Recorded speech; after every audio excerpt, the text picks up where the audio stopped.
Alright, this is the last beer within the Brewmaster Project 12 series that I'll be doing. That I know of, anyway. This is the last one I have to review. This is batch number 43229,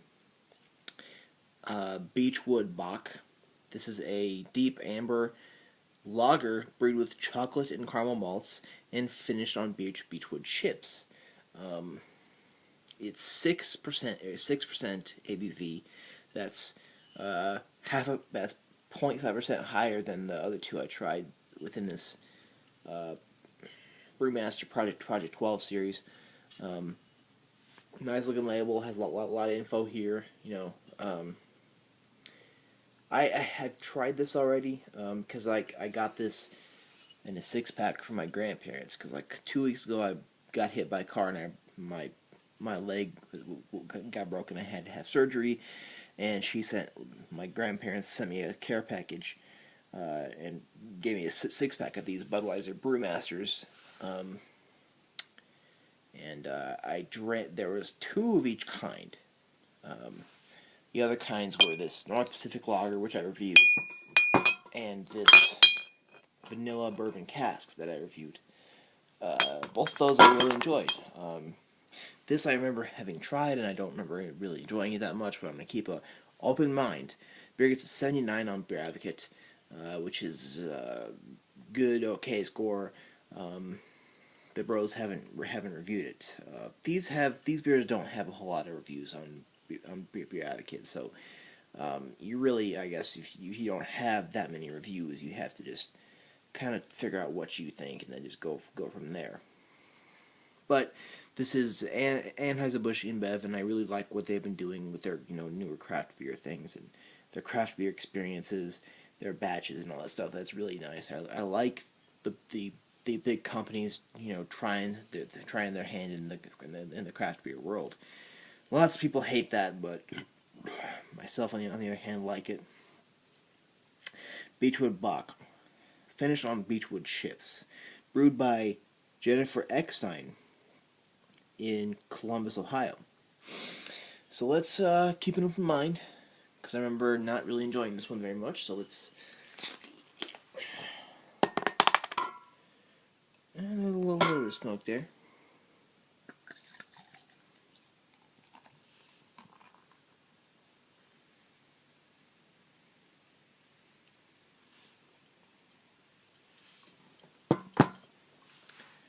Okay.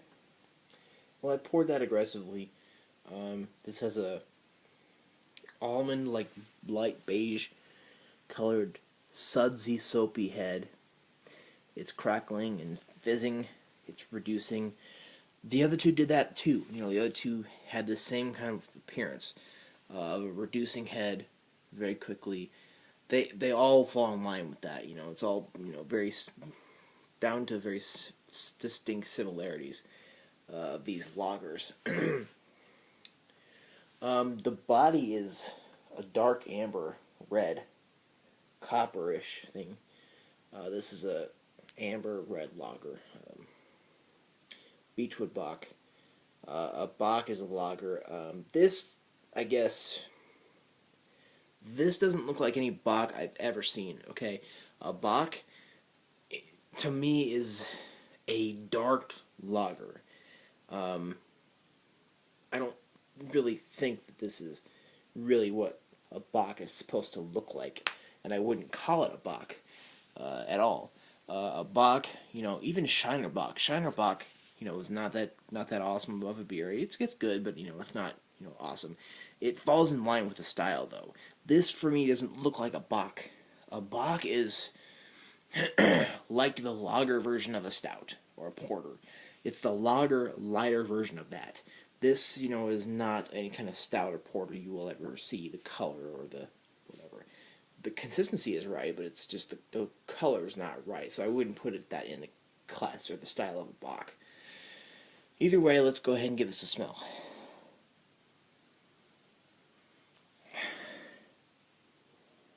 Alright, well, this is, probably the fainter of this. This is, the mildest of the aromas of the other two. The other two had the North Pacific style lager had a bigger aroma. Even the vanilla bourbon cask had a bigger aroma. This does not have a whole lot, but you do get somewhat of a malt profile, malty notes. Maybe a little bit of that whiskey-ish kind of smell. So let's go ahead and give this a taste.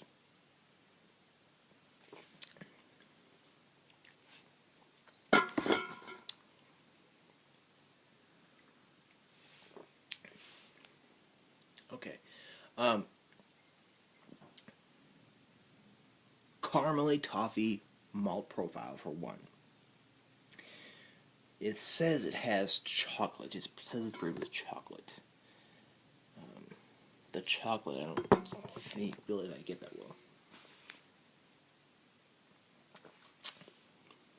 Maybe, but the chocolate really isn't there. I don't really detect the chocolate.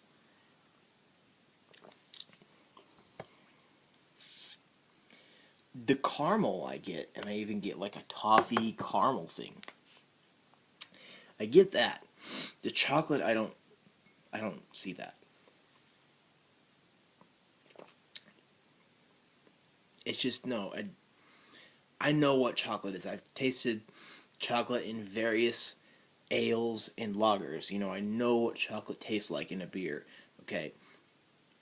This does not have the flavor of chocolate in it. I just don't see that. So, I don't know. Maybe they put chocolate in it. Maybe they brew it with chocolate malts, but maybe that's meant to produce something else. But I don't pick that up. But I do pick up like a caramely toffee kind of malt background profile.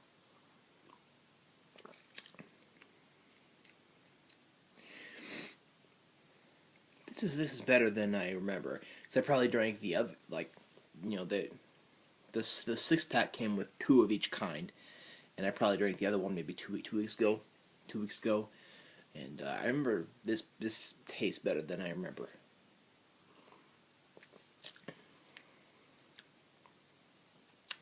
There is like a hoppy, not like a, there's like a hoppy underlying thing there. Like I can pick up a little bit of hop character underneath all of that. These Brewmaster Project 12 beers definitely do have character, so you can't say that about these. You definitely cannot say that they don't have character. You just have to taste the character and figure out what the character is.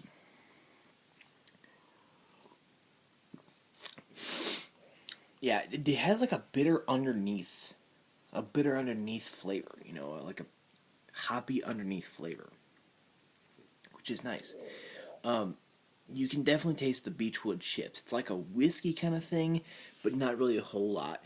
Like, when you've I don't know if you are experienced, if you are well traveled in the craft beer world and have had bourbon barrel quads and stouts and such, what whiskey tastes like in a beer. This is not like that. That vanilla bourbon cask had more of that than this, but this is this has something like that, and maybe that is just what Beechwood tastes like. I don't think I'm not very familiar with what Beechwood tastes like in a beer. I'm just not that familiar, but it's like a whiskey-like underneath thing, not underneath, but all around really. Whiskey-like, but not quite whiskey. It's it has like a kind of an element of that aspect of that, and it's just like different though. It's kind of hard to explain. But you can taste like a Beechwood whiskey-ish kind of thing there that is whiskey-ish, but not whiskey. Like on the finish, it's like a sweet, I don't know if you drink whiskey, but if you some whiskey that you drink, it's like a it's not sweet, but it's like a sweet-like kind of, underneath flavor that just comes from, the barrels. That is in the finish here. It's very, very hard to explain, so you just have to buy this and try it yourself. This is definitely worth trying if you like ales of any kind, especially those that are aged in any kind of bourbon barrels, or aged in wood barrels or whatever. That kind of thing. If you like that, this is definitely something to have. Mouthfeel. Okay, again, the other two beers had the same thing. This effervescence, bubbliness on your tongue. Crisp, refreshing, drinkable, light lager character. Drinkability is very high. It's refreshing, but only if you like the flavor. It's very, very, very drinkable and enjoyable. Really, it's really nice. This is better than I remember it being 2 weeks ago when I had it. But it's probably because 2 weeks ago I was in a bad mood anyway, and I had just had surgery, and it was crabby. I just got hit by a car and had surgery, and I was on a lot more painkillers when I probably wasn't supposed to be drinking anyway. So yeah, now that I'm clear-headed, I probably gonna go ahead and give this a B+. It's a very good beer. It's not excellent because there could be a lot more flavor here. There could be some different things. Some chocolate. If chocolate was factored in here, better. If if the chocolate came in, this would probably be A. I mean, I can see how that would be A. If the chocolate really came through, but it doesn't for me. It's very, very nice. If you see any of these Brewmaster beers by Budweiser, and you're not discriminative against these big companies like SAB, Miller, Molson Coors, and Anheuser-Busch InBev, and those bigger companies, if you're not discriminative against those big companies, there's especially like a lot of specialized hate for InBev, which I don't understand because they make some really good beers. They pick up some smaller breweries and they brew it, and they don't mess it up. They make it really good. This is a nice little line that they're doing. It's just like a nice craft brew experiments. It's really nice. So props to them, and if you see any of these, go ahead and give it a try. Like I said, I don't know where these are available, as I did not purchase these. These were given to me by my grandparents after I got hit by a car. So I have no idea. I was not able to really talk to them as to ask where they came from. So, but if you see any of these, go ahead and give them a try. Definitely worth your time, especially if you are into the craft beer craze.